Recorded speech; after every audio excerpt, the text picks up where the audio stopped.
There's a voice in your head right now. It's not yours. It's theirs.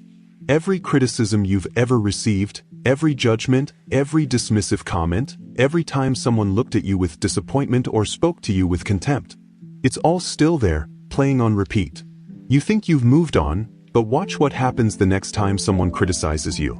Watch how your stomach drops, how your chest tightens, how your mind races to defend, to explain, to justify. In that moment, you're not free.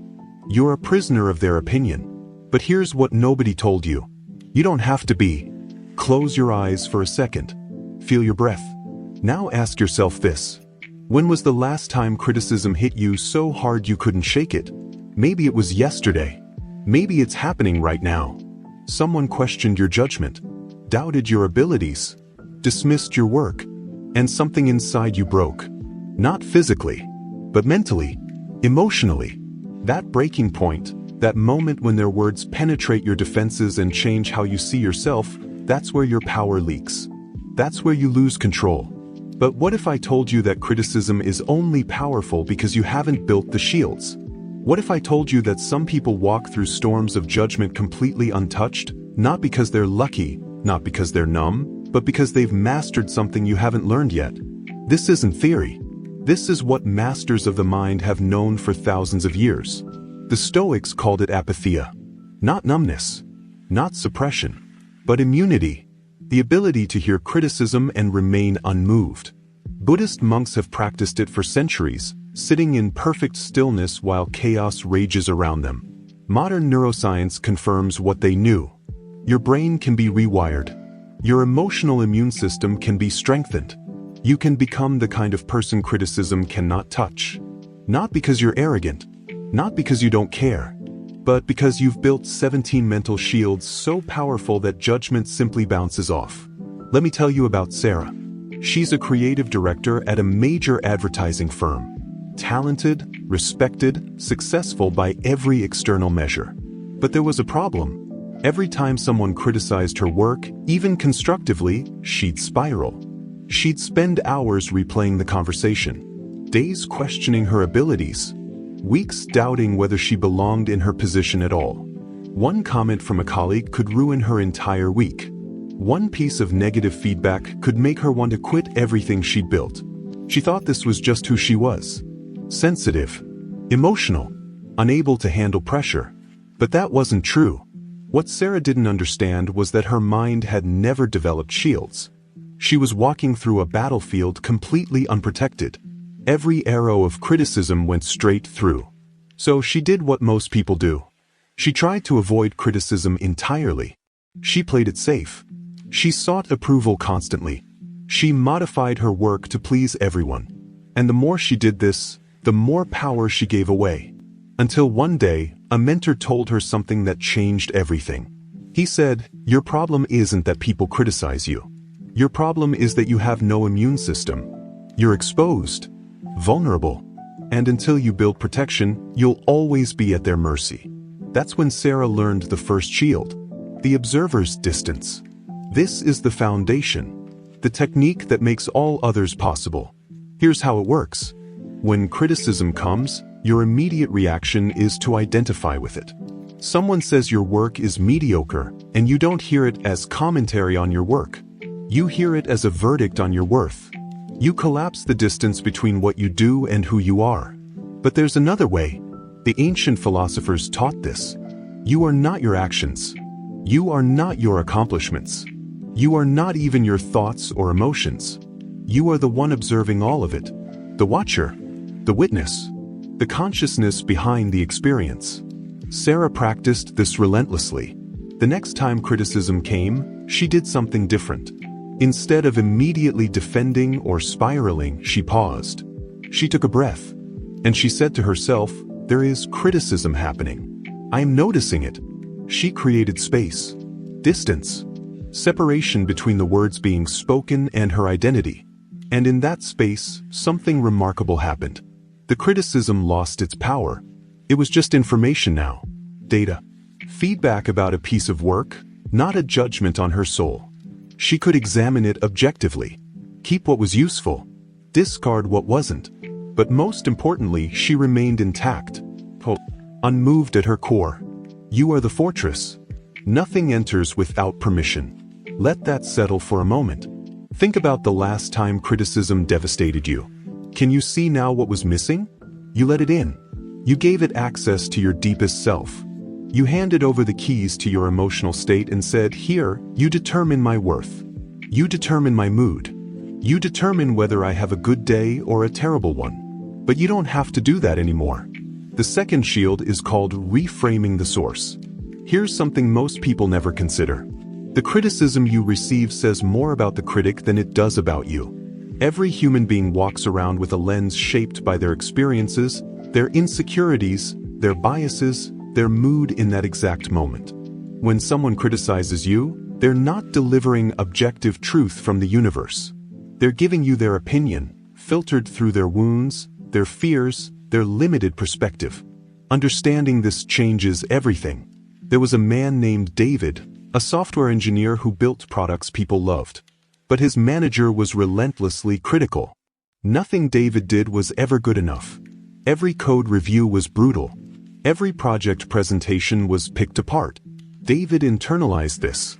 He started believing he was incompetent, that he didn't belong in tech, that he should quit and find something easier. Until one day, a colleague pulled him aside and said, "You know our manager got passed over for a promotion twice, right? You know he sees you as competition, not as someone to develop?" That simple insight shattered the illusion. David realized the criticism wasn't about his abilities. It was about his manager's insecurity, his need to feel superior, his fear of being replaced. From that moment on, David applied the second shield. Every time criticism came, he asked himself a question. Is this about me or is this about them? Is this person qualified to judge what I'm doing? Are they speaking from wisdom or from wound? Are they trying to help me grow or trying to keep me small? And most of the time, he found the criticism revealed more about the critic's internal state than his own worth. The angry person criticizes angrily. The insecure person criticizes to feel superior. The threatened person criticizes to eliminate competition. Once you see this, criticism becomes transparent. You see through it, and it loses its grip. But here's where it gets profound.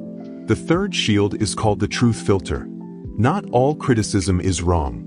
Sometimes people are right. Sometimes you do need to improve. Sometimes the feedback is accurate and valuable. The problem is most people can't tell the difference. They either reject all criticism defensively or accept all criticism indiscriminately. Both responses give away power. The master does neither. The master has a filter, a system, a way of evaluating criticism that keeps what's valuable and discards what's noise. Here's how it works. When criticism comes, you ask 3 questions. First, is there evidence? Not opinion. Not feeling. Evidence. If someone says you're always late, you can check. Are you actually always late? Or is this an exaggeration based on one incident? Second, is there a pattern? If multiple people in different contexts are saying the same thing, that's signal. If it's one person with an agenda, that's noise. Third, does accepting this criticism help me become who I want to be? Not who they want me to be. Who I want to be. If the answer is yes, you take it. You integrate it.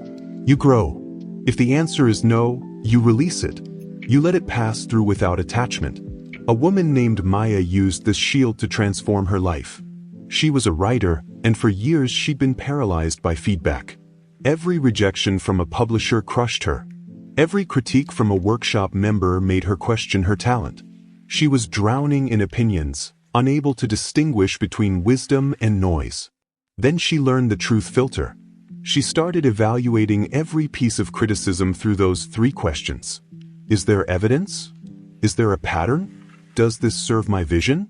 Suddenly, clarity emerged. She realized that most criticism was just preference. Someone didn't like her style. Someone wanted her to write differently. Someone was projecting their taste onto her work. But occasionally, there was gold. A structural issue multiple readers noticed. A character motivation that didn't land. An ending that felt rushed. She took those insights and ignored the rest. Within a year, she published her first novel. Not because she stopped receiving criticism, but because she stopped letting irrelevant criticism control her. You are the fortress. Nothing enters without permission. Feel that truth settling into your bones. You get to decide what matters. You get to decide what's worth integrating and what's worth releasing. Nobody else gets that power unless you give it to them. The fourth shield changes everything. It's called pre-inoculation. The Stoics practiced this religiously. Every morning, Marcus Aurelius would imagine the worst criticisms he might face that day. Not to be pessimistic, but to be prepared. So when the criticism came, it wouldn't shock him. It wouldn't devastate him. He'd already faced it mentally. He'd already built immunity.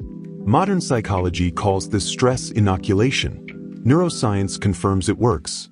When you mentally rehearse facing criticism, your brain creates neural pathways that make the real experience less traumatic. You're essentially giving yourself an emotional vaccine. Here's how you practice it. Every morning, take 5 minutes.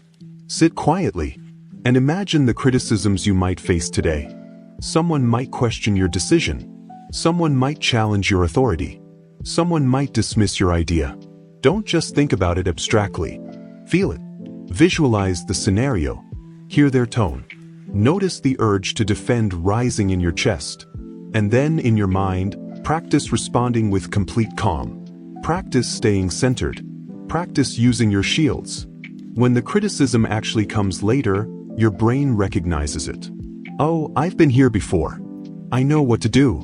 The shock is gone. The devastation is gone. You're ready. Named Marcus, no relation to the ancient emperor but fitting nonetheless, used this shield to become legendary for his composure. He ran a tech company through multiple crises. Investors criticized his strategy. The media attacked his leadership. Employees questioned his decisions. But he never reacted, never got defensive, never lost his center. People thought he was naturally thick-skinned. But the truth was simpler. Every single morning, he spent 10 minutes imagining the worst possible criticism he might receive that day. He mentally rehearsed staying calm, staying grounded, staying focused on his vision regardless of what anyone said. By the time the actual criticism arrived, it felt familiar, expected, almost boring. He'd already processed it, already decided it wouldn't move him. And it didn't. Now here's something even more powerful. The fifth shield is identity separation. This is subtle but transformative. Most people tie their identity to their roles, their accomplishments, their status. I am a manager. I am a good parent. I am successful. I am talented. But here's the trap. When you define yourself by these things, criticism of these things feels like criticism of your existence. Someone says you're a bad manager, and your entire identity collapses. But what if you held your identity more loosely? What if you saw yourself as something deeper, something that can't be touched by external judgment? The Buddhist concept is called non-attachment to self. The Stoics talked about the inner citadel, the part of you that remains untouched no matter what happens outside. Here's the practice. Stop defining yourself by external labels. Stop saying I am this or I am that. Instead, recognize that your awareness itself. You're the space in which experiences happen. You play roles. You have qualities. You develop skills. But you are not any of these things. You are the consciousness observing it all. When criticism comes, it criticizes a role you play, not the essence of who you are. And that essence cannot be criticized, cannot be diminished, cannot be touched.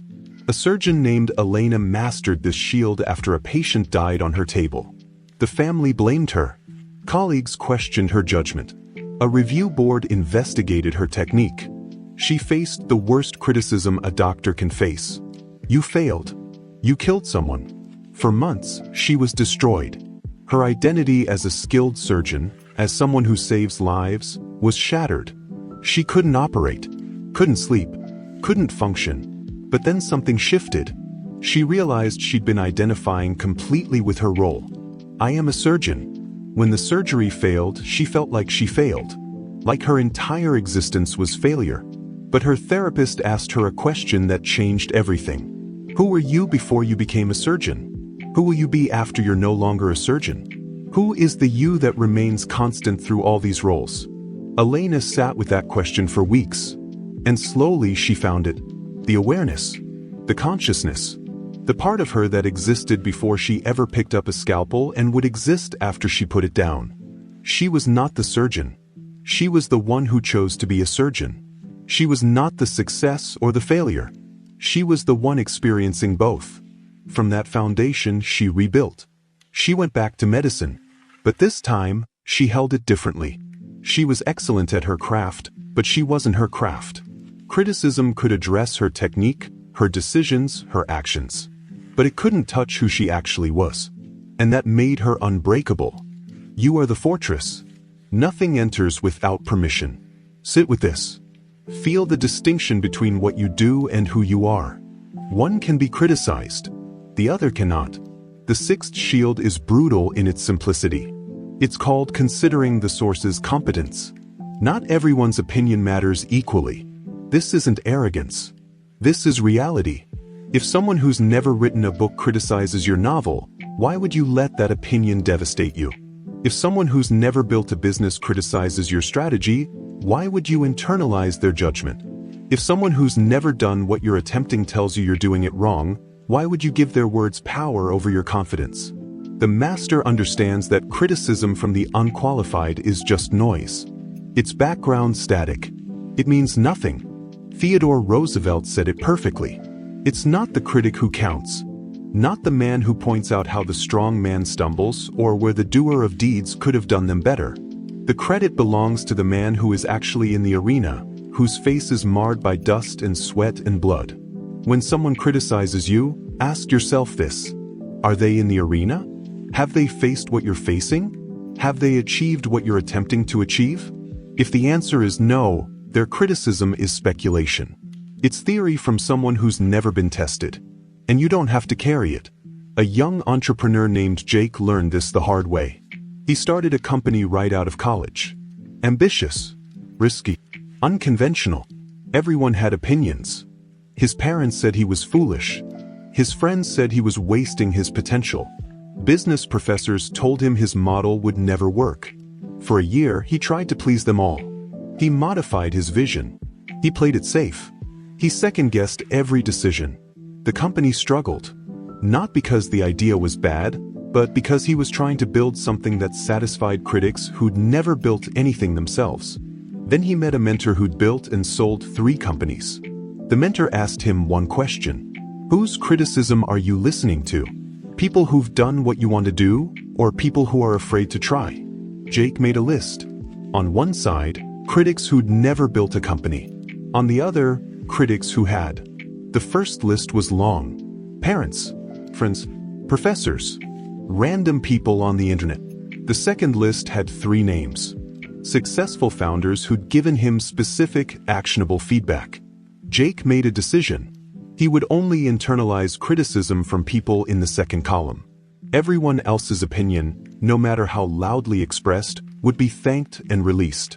The company turned around within 6 months. Not because he stopped listening to feedback, but because he stopped listening to feedback from people unqualified to give it. The 7th shield is called the emotional discount rate. Here's a truth nobody teaches you. Your emotional reaction to criticism fades over time. What feels devastating today will feel irrelevant in a week, embarrassing in a month, completely forgotten in a year. But in the moment, you can't see this. You think the pain will last forever. You think the judgment defines you permanently. You think this moment matters more than it does. The shield is learning to apply future perspective to present emotion. When criticism hits, you ask yourself, will this matter in 5 years? In 1 year? In 1 month? Usually, the answer is no. And suddenly, the criticism shrinks. It loses urgency. It becomes what it actually is. A temporary discomfort, not a permanent wound. There's a practice the Stoics used. They'd imagine themselves at the end of their life, looking back at the moment they're currently in. From that perspective, does this criticism matter? Does this judgment change the arc of your existence? Almost never. What matters is character, integrity, growth. Not what some person said about you on some random Tuesday. When you see criticism from the end of your life looking back, most of it becomes absurdly small, laughably insignificant. And that perspective protects you in the present. A teacher named Rachel used this shield to survive her toughest year. She tried a new teaching method. Innovative, student-centered, completely different from traditional approaches.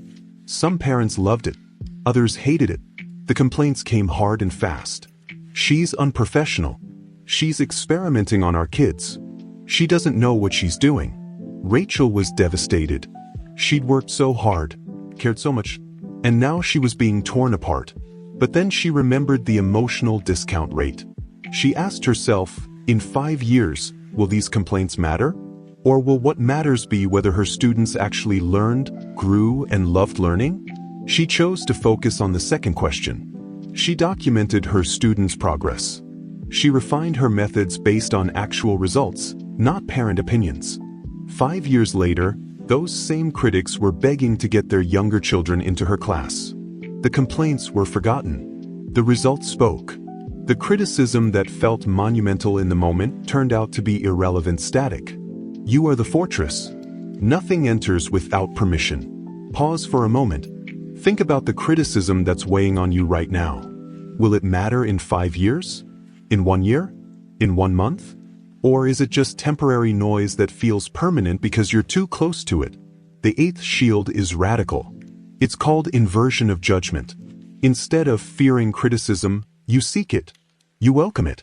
You understand that growth only happens at the edge of discomfort, and criticism shows you where that edge is.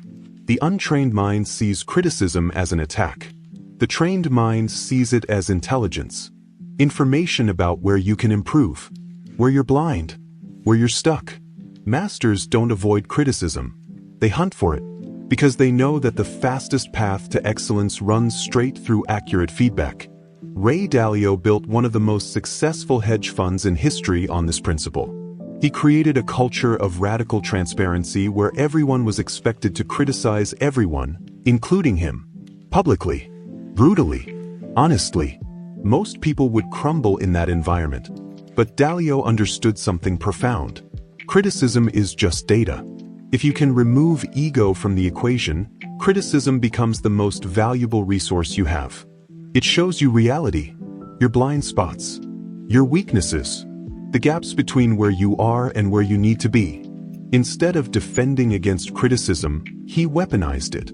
He used it as fuel for improvement. Here's how you practice the shield. When someone criticizes you, your first instinct is to defend, to explain, to justify. Override that instinct. Instead, get curious. Ask questions. Tell me more. Can you give me an example? What specifically should I do differently? This does 2 things. First, it shows you whether the criticism is substantive or just emotional venting. Real critics can explain. Emotional venters cannot. Second, it removes the power dynamic. When you welcome criticism instead of resisting it, you're no longer the victim. You're the investigator. You're in control. The criticism can't hurt you because you're using it as raw material for growth. A young lawyer named Aisha transformed her career with the shield. She was talented but struggled in court. Her arguments were technically sound but didn't land with juries. A senior partner gave her brutal feedback. You're too academic. You're not connecting emotionally. You're losing cases you should win. Aisha's first reaction was defensiveness. I went to a top law school. I know the law better than most people in this firm. But she caught herself. She remembered the shield. She went back to the partner and said, "Help me understand. Show me exactly where I'm failing. Give me examples." The partner spent 2 hours breaking down her weaknesses. It was uncomfortable, humbling, but also illuminating. Aisha took every piece of feedback and systematically addressed it. She studied persuasion. She practiced storytelling. She recorded herself and analyzed her delivery. 6 months later, she won a case everyone thought was unwinnable. The criticism that could have destroyed her confidence became the roadmap for her excellence. The 9th shield is called the immunity of purpose. When you're deeply connected to your purpose, criticism from people who don't share that purpose becomes irrelevant. They're not playing the same game you're playing. They're not building toward the same vision. Their judgment is based on different values, different priorities, different definitions of success. Why would you let someone else's scorecard determine your worth? The master knows exactly why they're doing what they're doing. And criticism from people who don't understand or share that why has no power. Viktor Frankl survived Nazi concentration camps by maintaining absolute clarity about his purpose. To survive so he could share what he learned about human resilience. Guards criticized him. Fellow prisoners judged him. The entire system tried to break him. But none of it mattered because he knew why he was enduring. He knew what he was building toward. That purpose created a shield so strong that even the worst suffering couldn't penetrate it. He wrote about this later. Those who have a why to live can bear almost any how. When your why is clear, criticism about your how becomes noise. A social entrepreneur named Michael lived this shield every day. He built a nonprofit that helped formerly incarcerated people rebuild their lives. Noble work, necessary work, but controversial. Conservatives criticized him for being soft on crime. Liberals criticized him for not being radical enough. Donors questioned his methods. The media sensationalized his failures. For years, he tried to please everyone, tried to defend his approach, tried to prove his worth. And he was miserable, exhausted, burnout. Then he did something radical. He stopped trying to convince anyone. He reconnected with his purpose, to help people who society had given up on to find dignity and opportunity. That was it. That was his North Star. Once he clarified that, all the criticism became background noise. People who shared his purpose supported him. People who didn't could criticize all they wanted. It didn't change what he was building or why he was building it. You are the fortress. Nothing enters without permission. What's your purpose? Not what you do, but why you do it. When you know that answer with absolute clarity, most criticism loses its grip. The 10th shield is subtle but powerful. It's called the mirror technique. When someone criticizes you, especially with emotion, they're often projecting. They're seeing in you what they hate in themselves. The person who calls you lazy is usually struggling with their own discipline. The person who calls you arrogant is usually insecure. The person who criticizes your ambition is usually disappointed with their own lack of it. When you understand this, criticism becomes a window into the critic's inner world. You stop taking it personally because you realize it's not actually about you. Carl Jung talked about this extensively. What we don't face in ourselves, we project onto others. The shadow, the parts of ourselves we reject, we see in other people and attack. When someone's criticism feels disproportionate, when it's charged with emotion that doesn't match the situation, that's projection. That's their wound speaking. And once you see it, you can respond with compassion instead of defensiveness. You can recognize that hurt people, and you don't have to carry their pain. A woman named Sophia used this shield to save her relationship with her mother. For years, her mother had been relentlessly critical. Nothing Sophia did was good enough. Her career wasn't impressive enough. Her home wasn't clean enough. Her parenting wasn't strict enough. Sophia internalized all of it. She felt like a failure, like she was fundamentally flawed, until a therapist helped her see the pattern. Sophia's mother had given up her own dreams to raise a family. She'd sacrificed her career, her ambitions, her identity. And every time she criticized Sophia's choices, she was really grieving her own unlived life. She saw Sophia pursuing everything she'd wanted but never allowed herself to have. And it triggered deep, unprocessed pain. Once Sophia understood this, everything changed. The criticism didn't stop, but it stopped hurting. Because Sophia could see it wasn't about her. It was about her mother's regrets. Her mother's wounds. Her mother's unfinished business with her own life. Sophia started responding differently. Instead of defending, she'd say, "It sounds like this is bringing up something painful for you. Do you want to talk about it?" Sometimes her mother would deflect. But sometimes she'd soften. She'd share. And slowly the criticism decreased. Not because Sophia changed who she was, but because she stopped being the screen onto which her mother projected her pain. The 11th shield is called strategic opacity. You don't owe everyone access to your inner world. You don't owe everyone an explanation. You don't owe everyone a defense. The more you reveal, the more ammunition you give to critics. The master learns to be selectively transparent. Share with people who've earned trust. Be open with people who support your growth. But to critics, to people looking for weakness, to people who just want to tear you down, you become a smooth surface. Nothing to grab onto. Nothing to attack. They can criticize your actions, but they can't touch your motivations, your doubts, your fears, because you haven't shared them. There's a saying in martial arts. The best defense is not being there. Applied to criticism, this means not giving critics the information they need to hurt you. You become private about your struggles, selective about your vulnerability, careful about who gets access to your inner life. This isn't being fake. This is being strategic. You're protecting your energy, your focus, your peace. You're recognizing that not everyone deserves to know everything about you. A politician named James mastered this shield early in his career.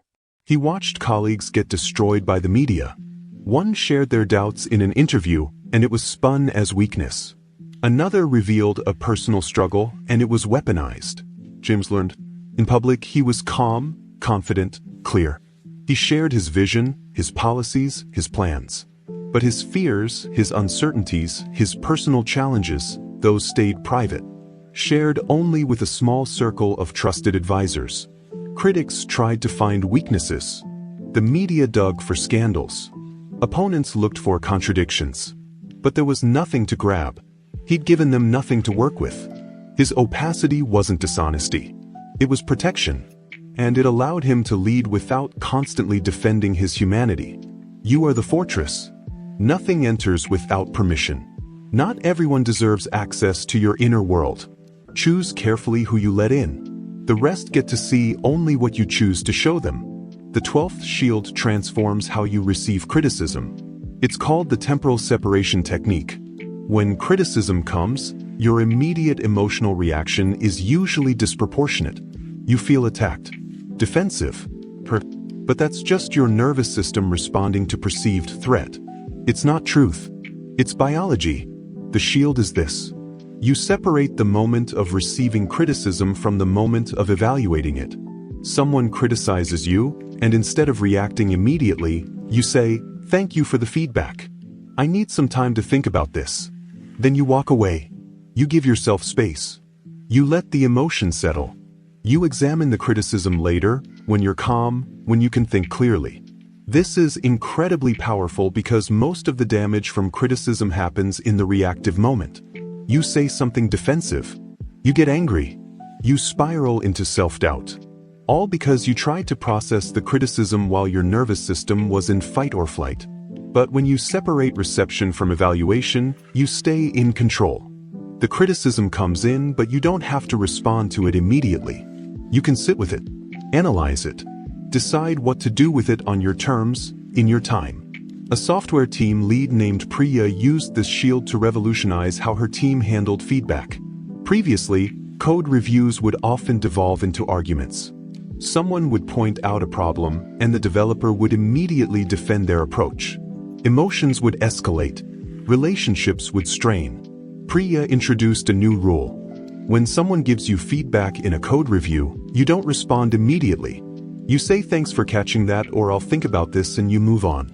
Evaluate the feedback later when you're not defensive, when you can see it objectively.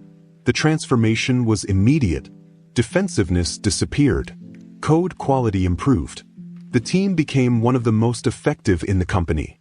All because they'd learned to separate reception from evaluation. The 13th shield is profound.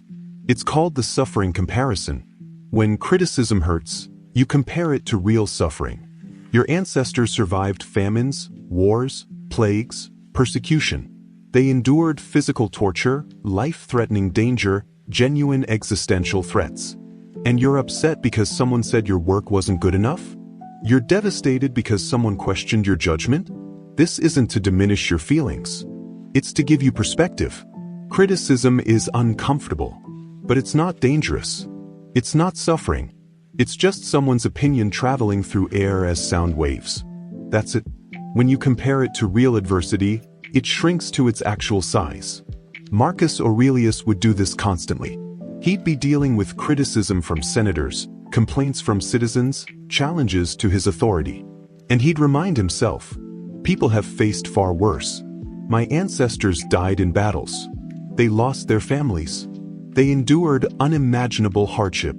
I'm just listening to someone complain. The perspective didn't make him callous. It made him resilient. It kept him from catastrophizing. It kept him grounded in reality. A cancer survivor named Thomas used this shield to navigate life after remission. He'd beaten stage 3 lymphoma, endured months of chemotherapy, faced his own mortality. When he returned to work, something remarkable happened. The things that used to bother him, the criticism, the office politics, the petty conflicts, they all seemed absurd, trivial, almost comically insignificant. His boss criticized a presentation Thomas had presented to death and won. A colleague questioned his commitment. Thomas had shown commitment most people would never understand. The criticism still came, but it couldn't touch him, because he knew what real suffering was. And this wasn't it.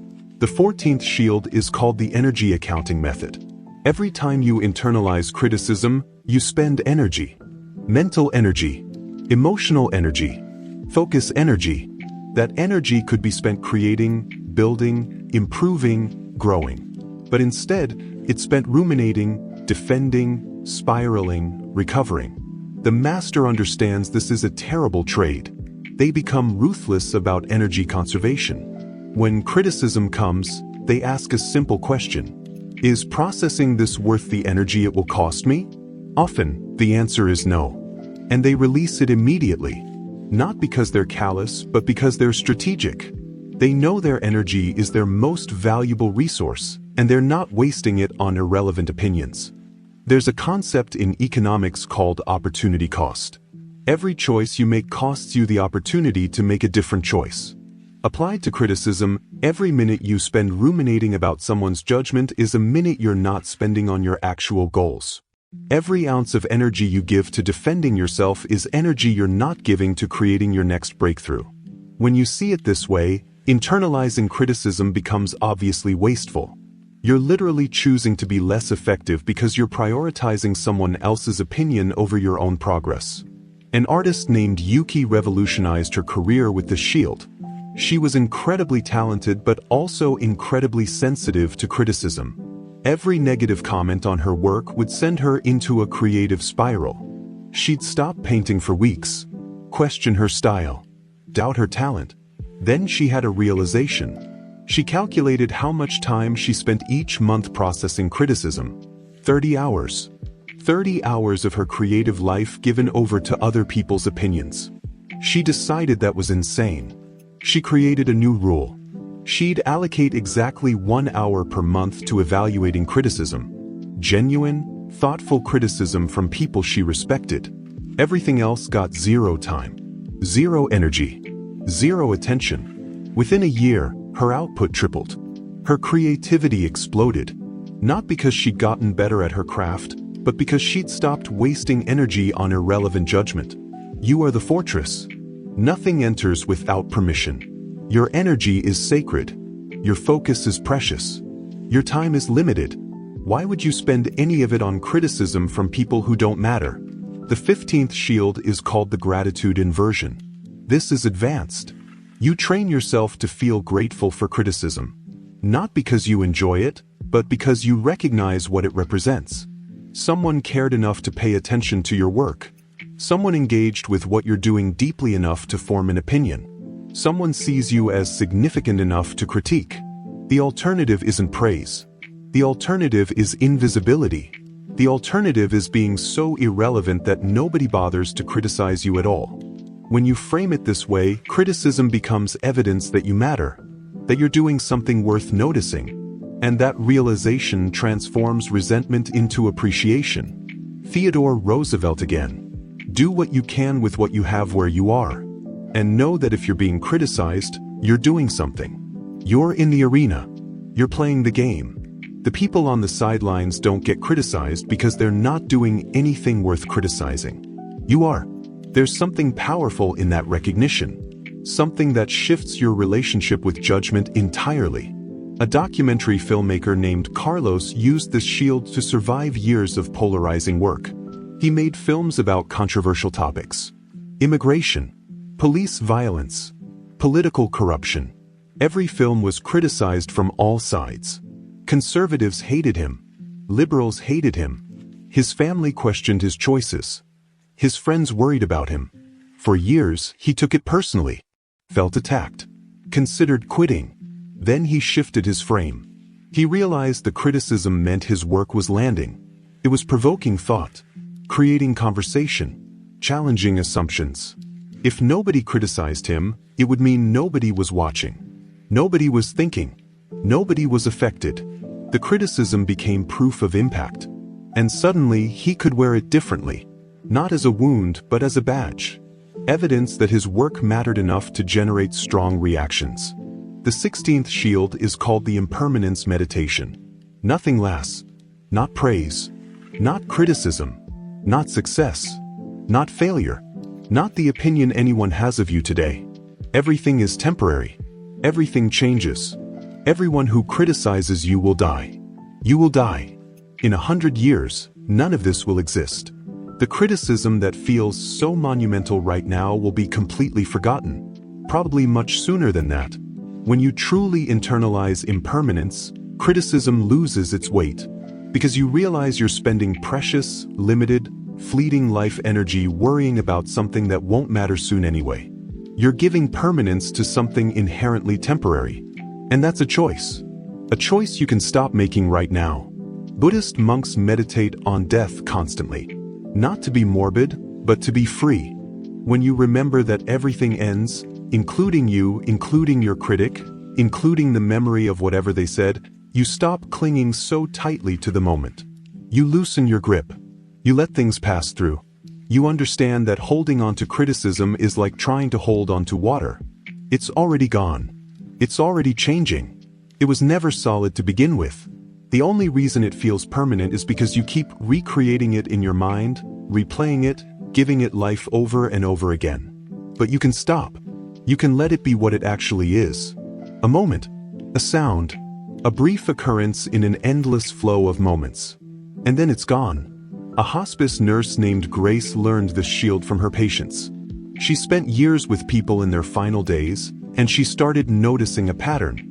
Nobody on their deathbed talked about criticism they'd received. Nobody said, "I wish I'd taken that harsh feedback more seriously." Nobody regretted not letting judgment affect them more. Instead, they regretted the opposite. They regretted playing small because of criticism. They regretted not pursuing their dreams because someone said it wouldn't work. They regretted giving power to opinions that, from the end of life looking back, were completely meaningless. Grace took this lesson into her own life. Every time criticism started to burrow into her mind, she'd ask herself, "Will this matter when I'm dying?" The answer was always no. And that answer freed her. She started living like her patients wished they had. Unbothered. Focused on what actually mattered. And criticism became nothing more than weather. Temporary. Inevitable. But not worth building your house around. The 17th shield is the most powerful of all. It's called the sovereign self. This is where all the other shields lead. You realize at the deepest level that you are the only authority on your worth. Not your parents. Not your boss. Not your critics. Not society. You decide what you're worth. You decide what matters. You decide what success means. You decide what kind of person you want to be. And when you truly claim that sovereignty, when you truly own that authority, criticism becomes impossible. Not because it doesn't come, but because there's nowhere for it to land.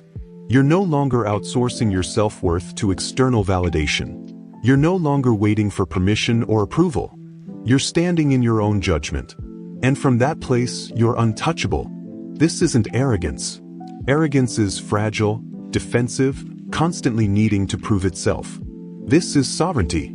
This is knowing yourself so completely that other people's opinions simply don't factor into your self-assessment. You listen to feedback. You consider perspective. You remain open to growth. But the final verdict on who you are, that's yours alone.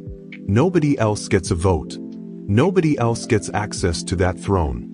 You are the king or queen of your inner kingdom. And you rule it with wisdom, with compassion, with unwavering clarity about what's true. There was a philosopher in ancient Greece who embodied this perfectly. Diogenes. He lived in a barrel. He owned nothing. He cared nothing for status, wealth, or reputation. One day, Alexander the Great, the most powerful man in the world, came to visit him. Alexander stood over him, casting a shadow, and said, "I am Alexander the Great. Ask me for anything, and I will give it to you." Diogenes looked up at him and said, "Yes, there is something you can do for me. Step out of my sunlight." Alexander was stunned. Here was a man who couldn't be impressed, couldn't be bought, couldn't be manipulated by power or praise or criticism. Diogenes had achieved complete sovereignty. Later, Alexander said, "If I were not Alexander, I would wish to be Diogenes." Because he recognized that Diogenes had something Alexander, despite all his power, did not have. Freedom. True freedom. The kind that comes from needing nothing and no one's approval. You don't have to live in a barrel. You don't have to reject society. But you can claim that same sovereignty. You can build that same freedom. You can become the kind of person who hears criticism and simply decides whether it's useful or not, without it ever touching your core. Without it ever shaking your foundation. Because your foundation isn't built on what other people think. It's built on what you know to be true about yourself. A writer named James had spent his entire career chasing approval, writing what he thought would be praised, avoiding topics that might be criticized, playing it safe, playing it acceptable. And he was miserable, successful by external measures, but hollow inside. Then he turned 50 and something snapped. He realized he'd spent 30 years as a writer without ever actually writing what he believed, what he felt, what he needed to say. He'd been writing for critics, for reviewers, for the market, for everyone except himself. So he made a decision. He would write one more book, his last book, and it would be completely his. No compromise, no playing to the audience, no fear of criticism, just truth, his truth. The book was polarizing. Some people loved it, some people hated it, some people called it his worst work, some called it his masterpiece. And James felt more at peace than he'd ever felt, because for the first time, the criticism didn't matter. He'd written from sovereignty. He'd said what needed to be said.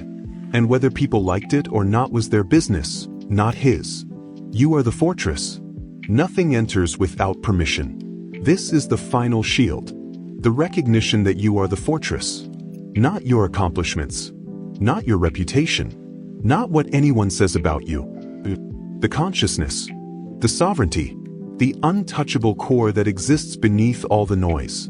When you know this, when you really know this, criticism becomes irrelevant. It's just sound, just words, just someone else's perspective bouncing off your walls. It cannot enter, it cannot harm, it cannot diminish, because you are the fortress, and you control the gates. So let me ask you something now. Who's controlling your emotions right now? Is it you? Or is it the memory of every criticism you've ever received? Is it you? Or is it the fear of criticism you might receive tomorrow? Is it you? Or is it the voices of people who don't understand you, don't support you, don't even know the real you? Because here's the truth. Right now, in this moment, you have a choice. You can keep living as someone who's moved by every opinion, shaken by every judgment, controlled by every critic. Or you can become someone else. Someone who's built 17 shields so strong that criticism simply cannot touch them. Not because you're numb, not because you don't care, but because you've mastered the mind, because you've built immunity, because you've become the fortress. These shields, they're not theory, they're not philosophy, they're practices, techniques, mental technologies that transform how you experience criticism. The observer's distance, reframing the source, the truth filter, pre-inoculation, identity separation, source competence, the emotional discount rate, inversion of judgment, immunity of purpose, the mirror technique, strategic opacity, temporal separation, suffering comparison, energy accounting, gratitude inversion, impermanence meditation, the sovereign self, 17 shields, each one powerful on its own. Together, they make you unshakable. But here's what you need to understand. These shields don't build themselves. You have to practice them. You have to use them. Every time criticism comes, and it will come, you have a choice. You can react the way you've always reacted. Let it in. Let it hurt you. Let it control your mood, your confidence, your decisions. Or you can reach for a shield. You can observe instead of identifying. You can consider the source instead of accepting blindly. You can filter for truth instead of internalizing everything. You can prepare instead of being shocked. You can separate your identity instead of collapsing into your roles. The choice is always yours, but you have to make it. Consciously. Deliberately. Every single time. And here's what happens when you do. Slowly, over time, criticism stops being traumatic. It stops being something you dread. It stops controlling you. You start to notice when it's coming, and instead of tensing up, you relax. You think, oh, criticism. I know what to do with this. You apply your shields automatically. You evaluate. You filter. You integrate what's useful and release what isn't. And you remain intact. Centered. Unshaken. People start to notice. They'll say things like, nothing bothers you, or how are you so calm, or I wish I could handle criticism like you do. And you'll smile. Because you know it's not a personality trait. It's not luck. It's skill. It's practice. It's 17 shields you've built, one at a time, through conscious effort and repetition. Think about what this means for your life. Think about the projects you haven't started because you're afraid of criticism. The career changes you haven't made because someone might judge you. The creative work you haven't shared because it might not be perfect. The boundaries you haven't set because people might be upset. The truth you haven't spoken because it might be criticized. All of that, all of those unlived possibilities, they're waiting on the other side of your fear of judgment. And that fear is only powerful because you haven't built the shields. Once you build them, once you become immune, everything changes. You're free. Free to try. Free to fail. Free to succeed. Free to be exactly who you are without constantly monitoring whether you're acceptable to others. This is what the masters know. The Stoics, the monks, the warriors, the artists, the entrepreneurs, the people who've changed the world. They all faced massive criticism, relentless judgment, constant attacks on their ideas, their character, their worth. But they kept going. Not because criticism didn't come, but because criticism couldn't stop them. They'd built immunity. They'd become the fortress. And from that place of strength, they did the work that mattered. They lived the lives they wanted to live. They became who they were meant to become. And you can too. So here's my question for you. What will you do with this knowledge? Will you let it be interesting information that changes nothing? Or will you actually practice? Will you actually build the shields? Because that's the difference between transformation and entertainment. Between wisdom and just more content consumed and forgotten. The shields work. But only if you use them. Only if you commit to the practice. Only if you decide that becoming immune to criticism matters more than staying comfortable in your current patterns. Starting tomorrow, criticism will come. Maybe from your boss. Maybe from your family. Maybe from a stranger on the internet. Maybe from your own mind. And in that moment, you'll have everything you need. 17 shields. 17 techniques. 17 ways to remain untouched. The question is, will you reach for them? Will you remember that you're the fortress? Will you remember that nothing enters without permission? Will you remember that you are the sovereign authority on your own worth, and no external judgment can change that unless you let it? You now possess what most people spend their entire lives searching for. The ability to hear criticism and remain centered. The ability to face judgment and remain confident. The ability to be challenged and remain clear about who you are and what you're doing. This is power. Real power. Not the power to control others, but the power to control yourself. The power to choose your response. The power to decide what has access to your inner world. And that power changes everything. You are the fortress. Nothing enters without permission. Say it out loud right now. Feel how it sits in your body. Feel how it changes your posture, your breathing, your energy. This isn't just a phrase. It's a declaration. It's you claiming sovereignty over your own emotional experience. It's you deciding that from this moment forward, criticism is just information. Not identity, not truth, not devastation. Just information that you'll evaluate on your terms and integrate or release as you see fit. The ancient Stoics had a morning practice. They'd remind themselves of their principles before facing the day. They'd mentally rehearse the challenges ahead. They'd connect to their purpose. They'd strengthen their resolve. You can do this too. Every morning, before the day begins, before criticism comes, remind yourself, I am the fortress. I have 17 shields. I am immune to judgment that doesn't serve my growth. I am sovereign over my own worth. I am the observer of my emotions, not their victim. I am the master of my mind. And when you do this, when you start your day from that place of strength, criticism becomes powerless. It's just weather. Inevitable, temporary, ultimately harmless if you've built shelter. So I ask you now one final time. Who will you become when nothing can shake you? When criticism rolls off like water off stone? When judgment has no power over your confidence, your decisions, your peace? Who is that version of you? Can you see them? Can you feel them? Because that person isn't fictional.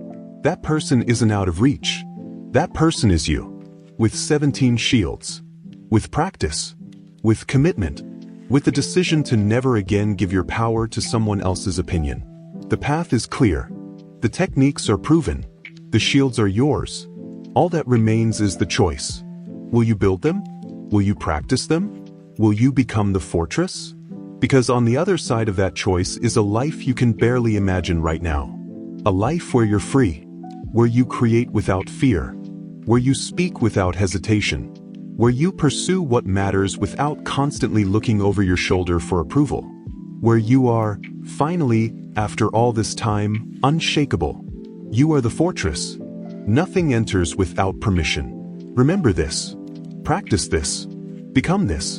And watch how everything changes.